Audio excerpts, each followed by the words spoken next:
Dream job ఆదిత్యతోనే సాధ్యం. Aditya degree colleges admissions open. For more information visit our website. Andhra Pradesh ప్రభుత్వం కొత్త textile పాలసీని release చేసింది. 2025 నుంచి 2029 వరకు అమల్లో ఉండేటువంటి ఈ పాలసీ ద్వారా పారిశ్రామికంగా చేనేత రంగం ముఖ్యంగా ఈ రంగంలో పెట్టుబడుల్ని ఆకర్షించేటువంటి ప్రయత్నాలు చేస్తోంది రాష్ట్ర ప్రభుత్వం. 10,000 కోట్ల రూపాయల పెట్టుబడుల్ని ఆహ్వానించడమే లక్ష్యంగా టెక్స్టైల్ పాలసీని రిలీజ్ చేసింది. దాంతోపాటు అనేక రాయితీలను కూడా ప్రకటించింది. దీని సారాంశం ఏంటి, అలానే ఉద్యోగ కల్పన విషయంలో కూడా ప్రభుత్వం కొన్ని జాగ్రత్తలు తీసుకుంటుంది. కనీసం 2 లక్షల ఉద్యోగ అవకాశాలని ఈ రంగం ద్వారా కల్పించాలని భావిస్తుంది. ఆ పాలసీ విశేషాలు ఏంటో ఒకసారి విశ్లేషించే ప్రయత్నం చేద్దాం. ఆంధ్రప్రదేశ్ ప్రభుత్వం కొత్తగా తీసుకొచ్చినటువంటి పాలసీ, దీనికి సంబంధించినటువంటి జియో రిలీజ్ చేసింది. Industries and commerce department Andhra Pradesh textile apparel and garments policy 4.0 24 to 29 operational guide lines for implementation of Andhra Pradesh textile apparel and garments policy. దీనికి ఆర్డర్స్ ఇష్యూ చేసింది రాష్ట్ర ప్రభుత్వం.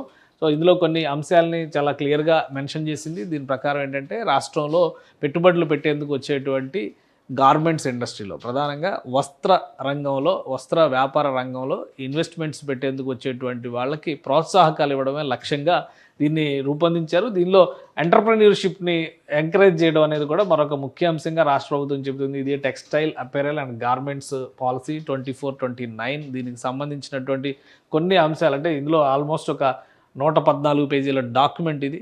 దీనిలో చాలా అంశాలని కూలంకషంగా ప్రభుత్వం వివరించింది. అయితే మనకు కావాల్సినటువంటి అంశాలు, ప్రధానమైనటువంటి 2 అంశాలు ఇందులో కనిపిస్తున్నాయి. అవి ఏంటో ఒకసారి విశ్లేషించే ప్రయత్నం చేద్దాం. మొత్తం మీద పెట్టుబడులకు సంబంధించి రాష్ట్ర ప్రభుత్వం 10,000 కోట్ల రూపాయలు టార్గెట్గా పెట్టుకుంది. ఇక్కడ ఈ రంగం నుంచి 10,000 కోట్ల పెట్టుబడులు సేకరించాలి, వచ్చే విధంగా ఆకర్షించాలనేటువంటి ప్రయత్నం చేస్తుంది. మరోవైపు 2 లక్షల ఉద్యోగాల సాధన, ఉద్యోగాల కల్పన అనేది లక్ష్యంగా రాష్ట్ర ప్రభుత్వం ఈ డాక్యుమెంట్లో పేర్కొంది.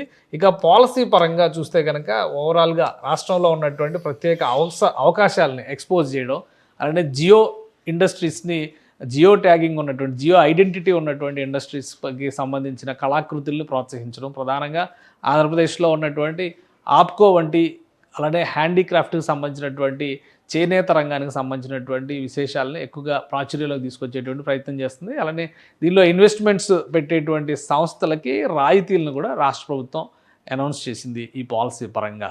ప్రధానంగా క్యాపిటల్ ఇన్వెస్ట్మెంట్స్లో 5% డిస్కౌంట్స్ ఇవ్వడము, అలానే రాయితీలు పవర్ సెక్టార్లో కానీ ఇతర పారిశ్రామిక అవసరాలకు సంబంధించినటువంటి అంశాల్లో స్టాంప్ డ్యూటీలు మినహాయింపులు, ఇటువంటి ఆకర్షణలన్నీ కూడా ఈ పాలసీలో పెట్టింది.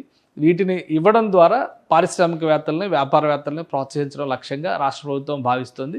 ప్రధానంగా టూరిజంని బ్యాలెన్స్ చేసేటువంటి క్రమంలో, టూరిజంని డెవలప్ చేసేటువంటి ప్రతి చోట కూడా ఈ వ్యాపార రంగానికి అవకాశం ఉంటుంది. కాబట్టి దాన్ని దృష్టిలో పెట్టుకొని ఇక్కడ కూడా small, medium, major, mega, ultra mega అని చెప్పిన 5 రకాల కేటగిరీల ప్రాజెక్టుల్ని రాష్ట్ర ప్రభుత్వం ఇందులో విశ్లేషించింది. మరొక అంశం ఏంటంటే ఈ పెట్టుబడులు పెట్టడానికి వచ్చేటువంటి సంస్థలకి ప్రత్యేకమైనటువంటి అవకాశాలు కల్పించడం అనేది కూడా లక్ష్యంగా పెట్టుకుంది. చాలా అంశాలు ఎంఎస్ఎంఈ రంగంలో కానీ, ముఖ్యంగా ఎస్సీ, ఎస్టీ, మైనారిటీకి సంబంధించినటువంటి ఎంటర్‌ప్రెన్యూర్స్ని ప్రోత్సహించేటువంటి విషయంలో కూడా రాష్ట్ర ప్రభుత్వం కొన్ని ప్రత్యేకమైనటువంటి రాయితీలు ఇచ్చింది, ఇన్సెంటివ్స్ ఇచ్చింది. ఈ ఇన్సెంటివ్స్ క్రైటీరియాను కూడా క్లియర్గా ఎక్స్ప్లెయిన్ చేసింది. ఇన్వెస్ట్మెంట్ సబ్సిడీ కేటగిరీ, అలానే టెక్నాలజీ అప్గ్రేడేషన్ కాస్టింగ్, అలానే top-up on PLI government of India స్కీమ్స్ను ఉపయోగించుకోవడం, దానికి అనుబంధంగా రాష్ట్ర ప్రభుత్వం ఇచ్చేటువంటి schemes, power cost subsidy, electricity duty exemption, skill upgradation cost, ఇట్లాంటివన్నీ కూడా ప్రతిదీ సెగ్మెంట్ వైజ్గా రాష్ట్ర ప్రభుత్వం వివరించింది. మొత్తం మీద ఈ పాలసీ 5 సంవత్సరాల పాటు అమల్లో ఉంటుంది. ఇందులో ఆసక్తి ఉన్నవాళ్ళు, దీన్ని ఉపయోగించుకోవాలనుకుంటున్నటువంటి పారిశ్రామికవేత్తలకి పెద్ద ఎత్తున ప్రోత్సాహకాలు ఇవ్వడానికి రాష్ట్ర ప్రభుత్వం సన్నద్ధంగా ఉంది. ఈ పాలసీ ద్వారా చూస్తే మరొకటి ఏంటంటే ఉద్యోగ కల్పనని లక్ష్యంగా రాష్ట్ర ప్రభుత్వం పెట్టుకుంది. కాబట్టి ఈ రంగంలో పెద్ద ఎత్తున ప్రోత్సాహకాలు అందించేందుకు రాష్ట్ర ప్రభుత్వం సన్నద్ధమైంది. ఇప్పటికే ఎంఎస్ఎంఈ రంగంలో కేంద్ర ప్రభుత్వం లోకల్గా జరిగేటువంటి చిన్న చిన్న పరిశ్రమల ఏర్పాటుకు సంబంధించి లోకల్గా పెద్ద ఎత్తున ప్రోత్సాహకాలు ఇవ్వాలని కేంద్ర ప్రభుత్వం కొన్ని స్కీమ్స్ని తీసుకొచ్చింది. వాటిని ఇంటిగ్రేట్ చేస్తూ ఆంధ్రప్రదేశ్లో వ్యాపారానికి కానీ, ఆంధ్రప్రదేశ్లో వాణిజ్యానికి కానీ వచ్చేటువంటి పెట్టుబడిదారుల్ని ప్రోత్సహించేటువంటి సంకల్పంతోనే ఒక సమగ్రమైనటువంటి పాలసీని రాష్ట్ర ప్రభుత్వం విడుదల చేసింది. సో రాబోయే రోజుల్లో ఈ రంగంలో పెద్ద ఎత్తున పెట్టుబడులు వస్తాయి, వచ్చే విధంగా ప్రణాళికలను సిద్ధం చేయాలని రాష్ట్ర ప్రభుత్వం సంకల్పిస్తోంది. సుమన్ టీవీలో మీ పర్సనల్ అండ్ బిజినెస్ ప్రమోషన్స్ కోసం కింది నెంబర్కి కాంటాక్ట్ చేయండి.